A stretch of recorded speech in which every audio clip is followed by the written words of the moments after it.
السلام علیکم ورحمۃ اللہ۔ مسلم شریف کی روایت ہے، حضرت سلمہ رضی اللہ تعالی عنہ سے روایت ہے کہ رسول اللہ صلی اللہ علیہ وسلم نے فرمایا، جس شخص کا قربانی کرنے کا ارادہ ہو تو وہ ذوالحجہ کے ابتدائی عشرے میں نہ ناخن کاٹے اور نہ اپنے جسم کے کسی حصے سے بال لے۔ تو اس حدیث سے یہ معلوم ہوا کہ جو شخص قربانی کرنا چاہتا ہے تو اس کو چاہیے کہ جیسے ہی ذوالحجہ کا چاند نظر آئے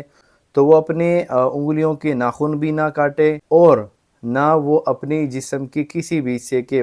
بال لے۔ تو یہ جو عمل ہے یہ محض مستحب ہے، یعنی کہ یہ نہ فرض ہے، نہ واجب ہے، نہ سنت ہے، بلکہ آخری درجہ جو ہے وہ مستحب کا ہے۔ یعنی اگر آپ اس سنت پر عمل کریں گے تو ثواب ملے گا، اگر یہ نہیں کر سکتے، آپ نے ناخن کاٹ لیے یا آپ نے بال کاٹ لیے تو اس پر کوئی گناہ نہیں ہے، تو یہ عمل محض مستحب ہے۔ تو اس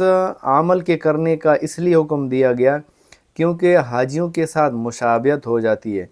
حاجی جب حج کرنے جاتے ہیں تو وہ احرام کی حالت میں ہوتے ہیں، احرام کی حالت میں ان پر کچھ پابندیاں ہوتی ہیں، مثلا خوشبو نہیں لگا سکتے اور شکار نہیں کر سکتے، اسی طرح کسی بھی چیز کو آپ مار نہیں سکتے، یعنی مختلف قسم کی ان پر پابندی لگ جاتی ہے۔ تو اسی طرح جب وہ احرام کی حالت میں ہوتے ہیں تو احرام کی حالت میں نہ وہ اپنے ناخن کاٹ سکتے ہیں اور نہ اپنی جسم کے بال کاٹ سکتے ہیں۔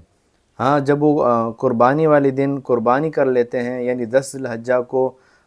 جب نماز پڑھ لیتے ہیں اور قربانی کر لیتے ہیں تو اس کے بعد وہ حلالی ہو جاتے ہیں، اس کے بعد ان پر تمام پابندیاں ختم ہو جاتی ہیں۔ تو یہ جو عمل ہے محض حاجیوں کے ساتھ مشابہت اختیار کرنے کا حکم دیا گیا ہے، جس طرح وہ حج کرتے ہیں اور اللہ کی طرف سے پابندیاں ہوتی ہیں ان پر